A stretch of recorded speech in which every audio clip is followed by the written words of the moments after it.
UFC 317 full rundown. Here we go.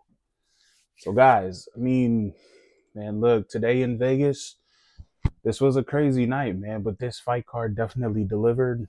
Dana White was right, man. There's just a lot of fights on this card that a lot of people would not have paid attention to. I'm not going to touch up on the complete notes of it, but just kind of give a quick rundown for the fights that I found notable. Okay. Jack Hermanson, the main event fight for the prelims. He fought Gregory Rodrigues today. Man, just a good fight. Rodriguez this time, he looks like he was taking his time. He wasn't in a rush anymore. He didn't want to just bulldoze and do everything all at once. It's almost like he had a different game plan today. Usually we see him coming in, going balls to the wall, trying to knock people out. Sometimes he gets gassed. Sometimes he loses. He has 6 losses on his record. And that's exactly how that happens. But today he was methodical, took his time, and just came in with a punch from hell and flatlines Jack Hermanson. Beautiful knockout, great work, and you can't take anything away from him, man. You got to give him his credit. It is what it is. Jack Hermanson was actually fighting pretty good in that fight, but after he got touched with that punch, like I said, it was good night. There was just nothing more you can really say about that. Now, even in the featherweights, man, HYDER AMIL and Jose Delgado, these guys also fought, but this fight only lasted 26 seconds. Man, Jose went right after. It was really a, TKO. It's not really a knockout, but that flying knee definitely landed. It was very crucial. Then after that, there's really not much more you can say, man. The guy took some serious damage. Meaning HYDER AMIL took some serious damage, and that was kind of it for that fight, man. There wasn't really too much more you can honestly say about that. Now we move over to the main card. Payton Talbot, he fought Felipe Lima. Now, Felipe Lima I was actually excited to see this fight because Payton Talbot, we wanted to kind of see how did he develop. Is he getting better? Is he game planning a lot better against his opponents? Is he using his opponent's weaknesses against them? The answer to all this was yes. Payton Talbot has gotten so much better, man. His first professional fight was 19 years old, and I think he's 25 or 26 now. The guy is already 10-1 as a professional record. Felipe Lima is now 14-2. But in the very first round, Felipe Lima was actually very confident. He actually fought very well, but he started feeling the power of Payton Talbot. He even went to the sideline after the first round. He was like, man, I'm feeling that power and I don't like it. He said it straight up to his trainers and his coach. And his coaches were like, hey, do not run away from your best abilities, which is your stand-up game. Don't run away from it. But like I said, it was too late. At this point, he already felt Payton's power. He didn't want to open up and get caught with anything that could put him away. And he ends up losing a fight after he gets a little bit too passive at that point. Now, that one went all the way to the decision, but such a good fight, man. Payton Talbot, I have high hopes for him in the bantamweight division. And that is such a tough division. But, hopefully we get to see him over the next couple years rise through the rankings and maybe even win a championship over the next few years. You never know. It's the fight game, man. You never know. All right. Next up, we got Beniel Dariush and Renato Moicano. Ooh. Now, this was a good one, though. But Beniel Dariush kind of got to a point where he kind of started tiring out Renato Moicano. And after that happened, the fight kind of definitely turned. Now, Moicano dropped Beniel Dariush, but Beniel Dariush is just on a mission. He's like, man, you know what? I'm going for another title run. And maybe if he doesn't get it, maybe he calls it quits. I don't know exactly where his head is at specifically on that, but that could be what's going on in his head. So for now, we just got to take it for what it is. Beniel Dariush, I believe, is the 9th ranked lightweight in the world right now. And this definitely puts him one step closer. But don't forget, man, we crowned a new lightweight champion in the main event of this one. And we'll go over that here in just a minute. And we got to go over to the flyweights. Alexander Pantoja and Kai Kara France. This is just a weird fight, man. I'm still trying to figure out how to make sense of this fight. This one is really weird to me because Pantoja, look, man, we all know what he can do.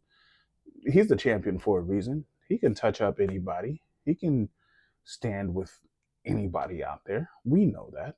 He can go to the ground. He's got great jiu-jitsu. Great jiu-jitsu. Kai Kara France comes in. Obviously, he got his whole team, City Kickboxing, behind him. You know, everybody's in the stands, man. Everybody is there for him. You know, all the tribal things that he did in the videos and all that stuff. It was all there, but Alexander just came in with a different aura about him. Even in the octagon, it's almost like it's kind of weird. It's almost like he played a mind game with Kai Kara France. It's almost like he came in and said, you know what? I'm just going to do what I'm going to do, and I don't really care. He didn't show any emotion, just a flat face, and it's just like, I don't really want to be here kind of thing, you know? And maybe Kai Kara France read a little bit too much into that. Seriously, he probably did. Because as soon as the fight started, Kai Kara France is looking good, but then he starts throwing wild punches, gets taken to the ground. Once that body triangle gets set up, things start changing. He almost gets choked out, almost gets put in a triangle. A lot of different things kind of happen, you know. So he survived the first round.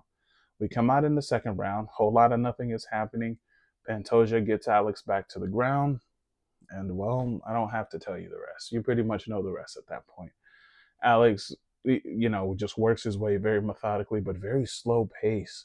You know, soon as Kai Kara France gave up his neck, rear naked choke is setting up. He's setting it up. And that's exactly how he beat him, with a rear naked choke. Now, I guess the one good thing about this is the fight right before that one was also in the flyweight division. And it was Brandon Royval and Joshua Van. You know, the most exciting fight on this card, by far the most exciting fight. Brandon Royval was a number one ranked flyweight. He wins this fight, he would have gotten a title shot. Joshua Van wins this fight, being the 12th ranked right now, actually. They said they were going to give him a title shot, you know, because Alexander Pantoja has already beaten Brandon Royval. So, you know, that would give him a good chance. Brandon Royval and Joshua Van just came out like, you know what, we're going to take each other's heads off. You know, we see Joshua Van get touched up in a way that we don't really normally see happen to him in the UFC. You know, Brandon Royval's chin definitely held up, but he got dropped in the third round right at the end. And I think that's what sealed the win for Joshua Van, because if you look at the numbers, punches for punches, significant strikes and all that, Brandon Royval actually got the better of Joshua Van. But when you look at the significant strikes, though, when you actually watch the fight and you see who had more effect on his opponent, you got to give it to Joshua Van. And you know, he did the most damage. He outwitted and outlasted Brandon Royval. He didn't get dropped in the fight. You know, the ground game was non-existent for both of them. Every time Brandon Royval got touched, he would come back and touch Joshua Van. But Joshua Van didn't go away. He didn't fade. And at the end of the Pantoja fight, Joshua Van came in the octagon, called him out. Pantoja said, yeah, you're next. I can't wait to see that fight, because I'm curious as to how Pantoja is going to handle that fight. But also Joshua Van, you can't just depend on the punches. You know, I wonder how he's going to think of that fight, man, because Pantoja will stand with anybody. And he's got a chin and he can take you down and give you a world of hurt. We haven't really seen Joshua Van's ground game in the UFC too much. So, you know, we got to wait and see what that looks like. Now we got to go over to the main event. Ilia Topuria and Charles Oliveira. Man, before we even talk about the fight, Ilia was going around for the last month saying, I'm putting Charles away in the first round.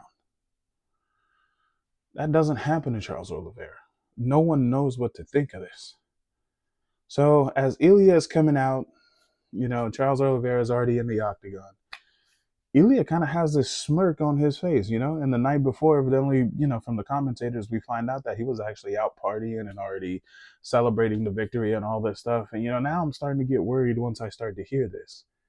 But as the fight is starting, man, he just has this smile on his face that never went away. And I was just sitting there like, man, what?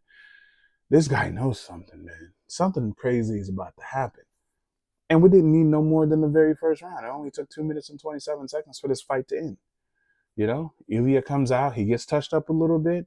They go to the ground. They scramble. They get back up. He hits him with a 1-2 and sends Charles Oliveira, man, into the shadow realm. I mean, for real. You could hear a pin drop in that entire sold-out stadium at the T-Mobile Arena in Vegas. You could hear a pin drop in that stadium.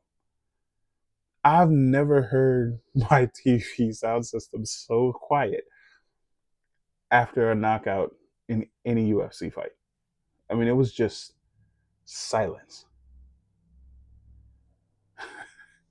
And it's kind of eerie at the same time, you know, but he said it, he manifested it, and then he did it.